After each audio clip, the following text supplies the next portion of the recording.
यह है लफड़ापुर और यहाँ पर दो गैंग का राज है। एक गैंग को शाका का पिता जगनू चलाता है जिसका नाम है खूनी पंजा, और दूसरी गैंग जिसे शबनम का पिता बशीरा चलाता है उसका नाम है मौत का मंजर। इन दोनों गैंगों में बहुत दुश्मनी रहती है और रोजाना उनकी गैंग वार होती रहती है, जिससे लफड़ापुर के लोग बहुत परेशान हो जाते हैं। सारे लोग जब इंस्पेक्टर गोरिल्ला से शिकायत करते हैं कि इन गैंगों ने हमारी जिंदगी मुश्किल कर दी है, तो गोरिल्ला सोचता है कि इनके खिलाफ कुछ करना चाहिए। वह सबसे पहले जगनू के पास आता है और उससे कहता है, तुम्हें अब यह दुश्मनी खत्म कर लेनी चाहिए। जगनू भी रोज की गैंग वॉर से तंग आ चुका था, तो वह मान जाता है और गोरिल्ला से कहता है, यह दुश्मनी कैसे खत्म होगी।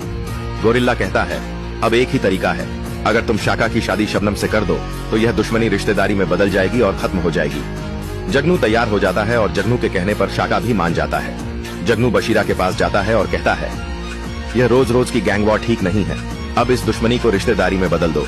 बशीरा, जो कि जगनू की गैंग को पूरी तरह खत्म कर देना चाहता था ताकि अकेला लफड़ापुर पर राज कर सके, जगनू के सामने तो शाका शबनम की शादी के लिए मान जाता है, लेकिन मन ही मन प्लान बनाता है। अब हमें मौका मिला पूरी गैंग को खत्म करने का। जैसे ही वे रिश्ते की बात के लिए आएंगे, सबको मार डालना है। अगले दिन जब गोरिल्ला जगनू और बशीरा को एक जगह बुलाता है, तो जैसे ही जगनू और शाका वहां पहुंचते हैं, बशीरा के आदमी उन पर हमला कर देते हैं, जिसमें जगनू बुरी तरह घायल हो जाता है। गोरिल्ला बशीरा के लोगों को रोकने की कोशिश करता है।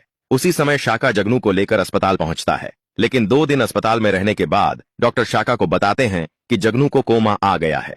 अब सवाल यह है, क्या शाका जगनू का बदला ले पाएगा या नहीं।